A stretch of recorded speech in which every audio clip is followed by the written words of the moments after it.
Bonjour à tous, j'espère que vous allez excellemment bien. Aujourd'hui on se retrouve pour parler cyclisme, pour faire la présentation de la 17e étape de cette Vuelta 2024. On va revenir un petit peu sur le parcours, sur la stratégie et puis on parlera un petit peu des différentes étapes qui sont arrivées, notamment à Santander, lieu d'arrivée de cette journée. Et puis on parlera du programme télé, du programme de cette étape. N'hésitez pas à vous abonner à la chaîne, à réagir dans les commentaires, à mettre un pouce bleu, à partager la vidéo sur les réseaux sociaux, notamment auprès de vos proches. Je sais que ça peut les intéresser. Dans les commentaires, n'hésitez pas à me dire qui sont vos favoris, quelle est votre grosse cote pour cette étape. Quand vous vous abonnez à la chaîne, vous pouvez rajouter la petite cloche, comme ça vous êtes au courant des dernières vidéos qui sortent sur la chaîne, notamment des vidéos cyclisme, et puis ça me permet de me soutenir également, parce que plus vous cliquez rapidement sur une miniature, sur une notification, plus la vidéo est mise en avant par YouTube. Et puis si vous avez les moyens et que vous voulez soutenir mon travail, eh bien vous pouvez faire un super thanks. Je remercie les gens qui le font, je remercie les gens également qui s'abonnent sur ces derniers jours, qui se sont abonnés sur cette Vuelta. Bon, étape numéro 17. C'est une étape de transition, très clairement.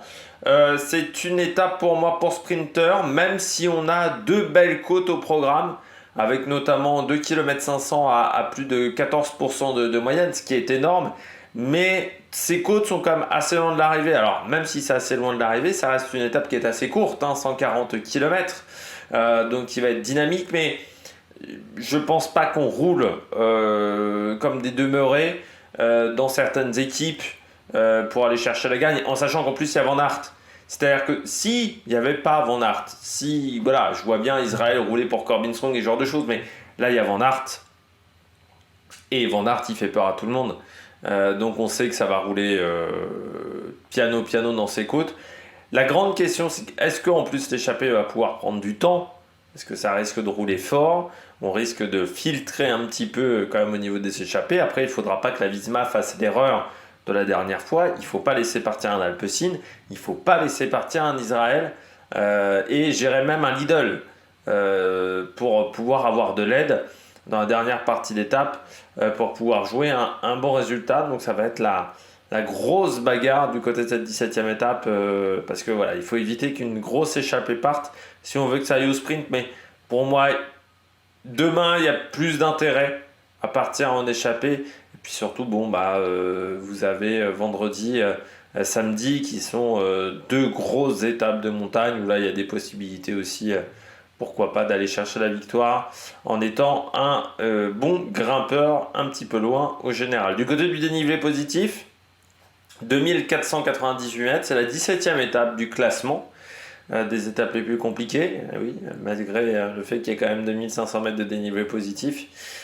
Surtout concentré, encore une fois, dans ce milieu d'étape. Sur la fin de journée, c'est quand même extrêmement plat. Les 70 derniers kilomètres sont quand même extrêmement descendants ou plats. Allez, on regarde tout de suite la présentation du parcours. Le parcours de cette étape numéro 17, on part du Monumento Juan del Castillo à Arnuero pour aller du côté de Santander, plutôt connu pour sa banque que pour ses plages, Santander. Début de journée au pied d'une bosse, 1 km 4 à 8% de moyenne, ça sera déjà la première bosse du jour, mais qui n'est pas classement de la montagne. Ça permettra peut-être à l'échappée de s'extirper du peloton, et puis ensuite on ira un petit peu dans les terres pour rejoindre Santa Maria de Cayón et le début de la première difficulté du jour au kilomètre 54.5, c'est-à-dire déjà à moins de 100 km de l'arrivée, car l'étape est très courte, 140 km seulement. L'Alto de la Estranaguada, 5 km 5 à 8,5 de moyenne. Côte avec pas mal de pourcentage, c'est un bon petit radar, notamment un kilomètre à 14%, et voilà, on voit que les deux derniers kilomètres 500 sont extrêmement durs, au-delà de 14% de moyenne. Donc ça, c'est à prendre en compte, mais on sera encore loin de l'arrivée.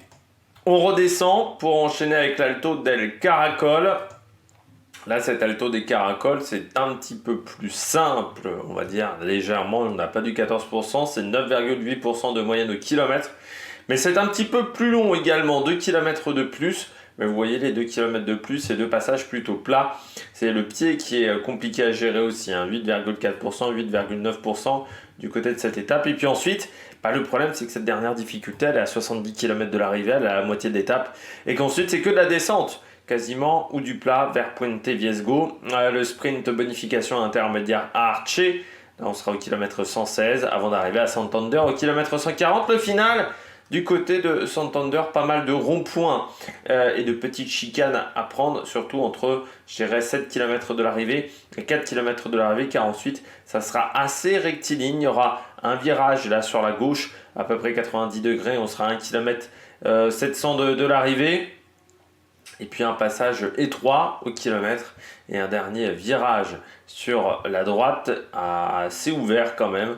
Ça sera à 250 mètres, 300 mètres de l'arrivée pour ce dernier virage. Et vous voyez, c'est pas totalement plat, hein. Dans le final, il y aura quelques faux plats montants, comme vous pouvez le voir avec l'altimètre. Du côté de la météo, alors vous voyez, on part de Arnoero pour aller à Santander. C'est pas le chemin le plus rapide, hein, qu'on emprunte, parce qu'entre les deux communes, j'avais calé il y a une cinquantaine de kilomètres et on va faire quand même 140 km en passant donc dans les terres. C'est là où on récupérera les deux côtes compliquées de la journée. Au niveau du temps, il est assez pluvieux sur le parcours, entre 18 et 20 degrés. Alors plus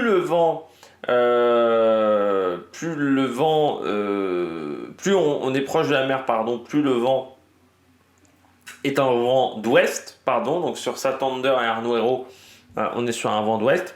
Et plus on est dans les terres, plus c'est un vent de nord-ouest, un vent qui peut monter jusqu'à 40 km/h en rafale sur cette étape. En moyenne, on est plutôt entre 25 et 30, mais parfois il pourrait monter jusqu'à 40 km/h en rafale. C'est-à-dire un vent donc, de nord-ouest qui sera quand même plutôt de face entre la deuxième montée et Arches, ce qui ne devrait pas aider les échappés. Par contre, en fin d'étape, il sera plutôt de dos, vu que c'est un vent qui viendra de l'ouest du côté de Santander, et plutôt de face en début de journée aussi. Donc c'est ça qui ne va pas aider non plus les coureurs échappés. Allez, on regarde tout de suite l'histoire de la Vuelta. Du côté de l'histoire de la Vuelta, on part de Arnoero. C'est la première fois que la Vuelta part de Arnoero. Pas grand chose à dire sur cette commune espagnole. Mais voilà, c'est la première fois qu'elle accueille la Vuelta. L'Alto de la Estranguada, là aussi, première fois que la Vuelta passe par cette montée, par cette difficulté en milieu d'étape. Donc on va voir ce que ça va donner. Les coureurs ne la connaissent pas forcément. Par contre, l'Alto de El Caracol, là, est beaucoup plus connu. C'est le 7e passage de la Vuelta. La première fois qu'on y est allé, c'était en 2008, lors de l'étape numéro 12.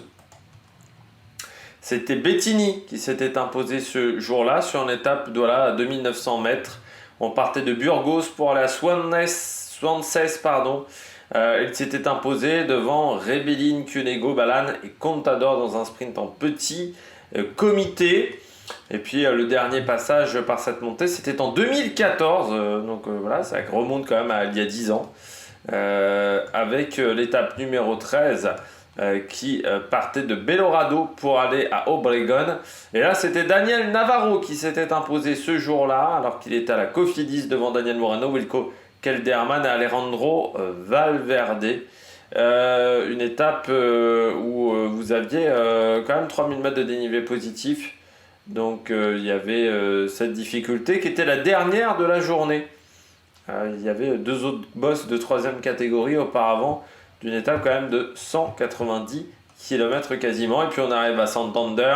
Santander qui accueille la Vuelta pour la 76e fois, ce qui est assez dingue,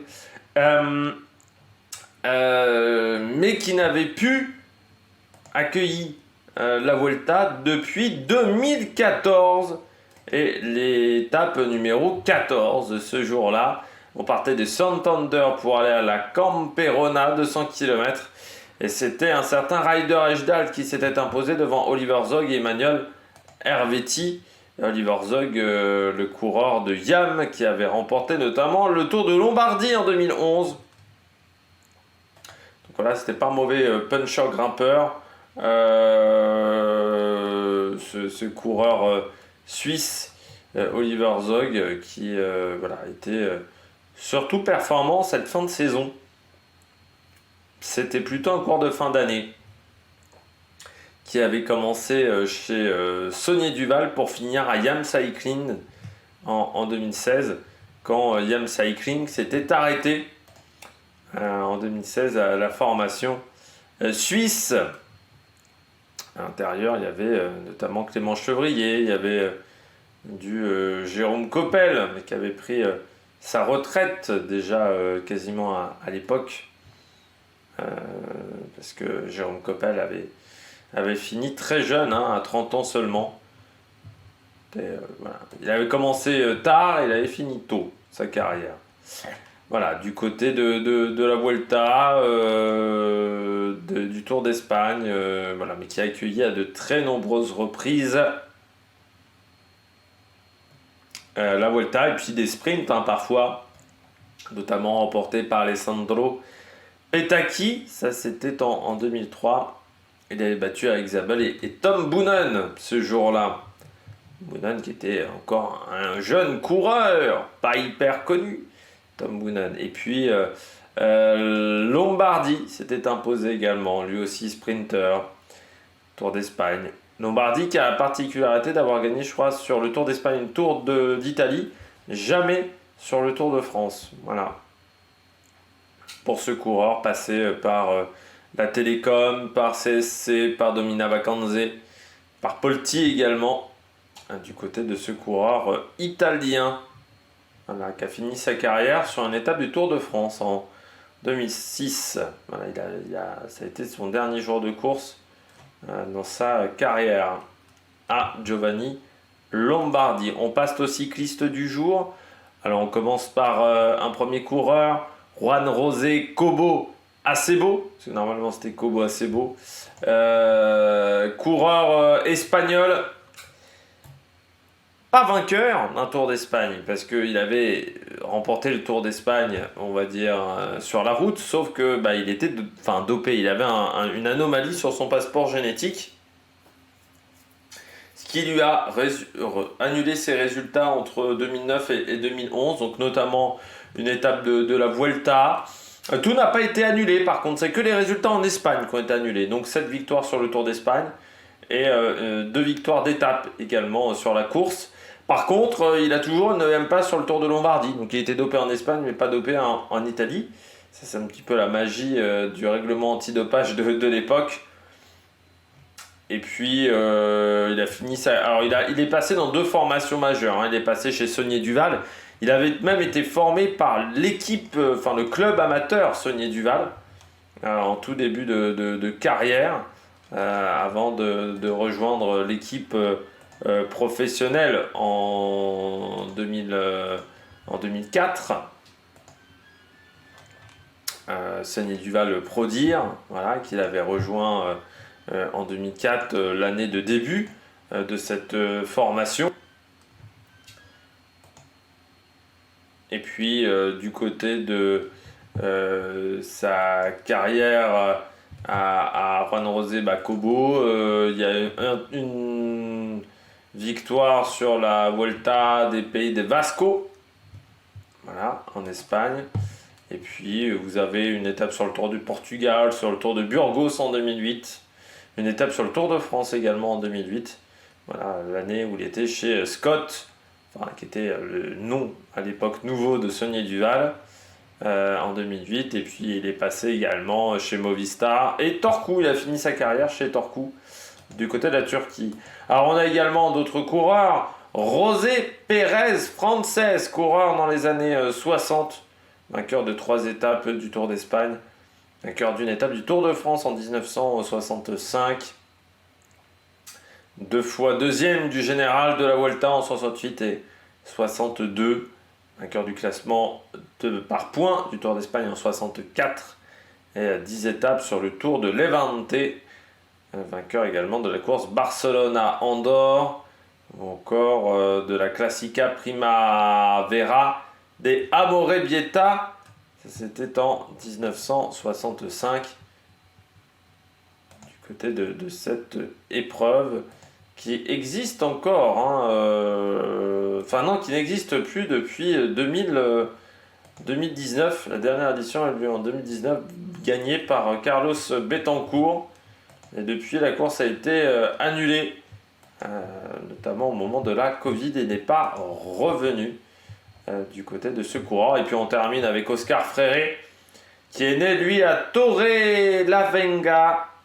La Vega, pardon. Oscar Freire, bien entendu, triple champion du monde, 99, 2001, 2004, 3 fois vainqueur de Milan-San Remo également, 2004, 2007, 2010, 7 victoires sur le Tour d'Espagne, 10 victoires sur Tirreno Adriatico, 4 victoires sur le Tour de France, du côté de Coco, qui, je crois, n'a pas de victoire sur le Giro parce qu'il n'a jamais participé au Giro. C'est pour ça qu'il n'a pas de victoire sur le Giro. 8 Tours de France pour 9 Vuelta. Vainqueur du maillot de meilleur sprinter en 2008 sur le Tour de France. Vainqueur de Paris Tour en 2010. Et même vainqueur du général de Tirreno Adriatico en 2005. Pour vous dire quand même l'étendue de son palmarès, 72 victoires chez les professionnels. Vainqueur même dans sa dernière année sur le Tour de Lander, Oscar Freire. Alors bien entendu, maintenant quand on parle d'Oscar Freire et qu'on sait tout le dopage qu'il y avait chez Rabobank, on se dit que bon, Coco il marchait peut-être pas qu'à l'eau claire à l'époque Oscar Freire, mais il n'y a jamais eu véritablement d'autres informations du côté d'Oscar Freire, qui était un sprinter qui passait très bien les bosses à une époque où c'était pas du tout la norme, hein, du côté des sprinters. Et puis bon voilà, coureur avec un énorme palmarès. Et surtout c'est un coureur qui avait une particularité, c'est qu'il a eu sa carrière énormément plombée par des problèmes de dos. Il a eu beaucoup de blessures dans sa carrière, donc c'était quelqu'un qui courait assez peu, Freire. C'est vrai que pour le voir, je pense, allez, je vais prendre la saison 2005 par exemple, il court que 28 jours. En 2004, il court 62 jours, ce qui n'était pas énorme hein, à l'époque, parce qu'il avait toujours des problèmes physiques pendant une grande partie de sa carrière, et ce qui posait des problèmes, voilà, ce coureur, mais qui était hyper prometteur, et puis hyper fort, lui qui avait battu notamment Marcus Berg et Jean-Cyril Robin en 99, en 2001, il bat Bettini et Hopman sur un parcours à Lisbonne où il y avait 4500 mètres de dénivelé positif. En 99, c'est pas un parcours tout plat non plus, parce qu'il y avait, c'était du côté de Vérone, il y avait 3800 mètres de dénivelé positif.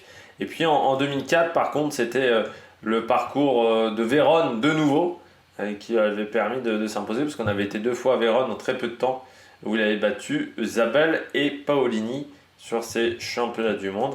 Par contre, en 2005, à domicile à Madrid, il n'avait pas réussi à s'en sortir, pourtant sur un parcours qui était beaucoup plus plat, mais c'était Boonen qui s'était imposé devant Valverde et Anthony Gélin, qui reste l'une des plus grandes surprises.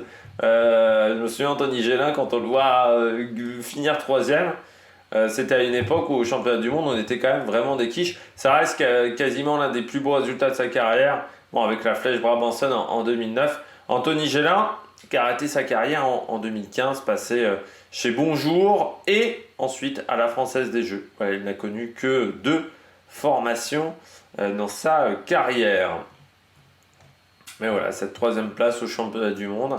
2e à Ploué également en 2003, ça avait surpris un petit peu tout le monde. Alors quand il avait fini 2e à Ploué, c'était à une époque où Ploué, il n'y avait pas une si grosse densité que ça en termes de coureurs au départ de cette épreuve. Parce que c'est vrai que Ploué, il faut le dire, avait quand même été bien aidé par le système World Tour pour attirer des grosses équipes à l'entraînement. On passe tout de suite à la stratégie. Moi, je vois un sprint. Voilà, moi, je pense qu'il y aura un sprint à l'arrivée. On parlait de Freire, mais Van Aert va passer. Cadengrove, pour moi, a les capacités de passer. Et je vois pas autre chose qu'un sprint, malgré 2500 mètres de dénivelé positif. Donc mes favoris, je mets Cadengrove, qui profiterait du fait que Van Aert et son équipe travaillent énormément. Deuxième Van Aert, parce que je me dis, il va peut-être quand même pas se faire avoir 2 fois. Et puis pas au Mikel, hein, qu'on a vu sur les sprints très fort. Et puis en grosse cote, Mathias Vachek. Du côté du programme télé, départ fictif à 14h10. Saron à 103 km de l'arrivée entre 15h07 et 15h12. Barchena, 56 km, 56 km de l'arrivée entre 16h08 et 16h19. Pour une arrivée prévue entre 17h22 et 17h40. Je vais essayer de ne pas m'étouffer pour ne pas mourir d'ici 17h40 et le débrief sur YouTube entre 21h et 22h comme d'habitude. Nous on se retrouve demain pour une nouvelle présentation de nouveau à 7h et l'étape numéro 18. N'hésitez pas à vous abonner à la chaîne, à réagir dans les commentaires, à mettre un pouce bleu. Allez, ciao ciao sur la Mec Production.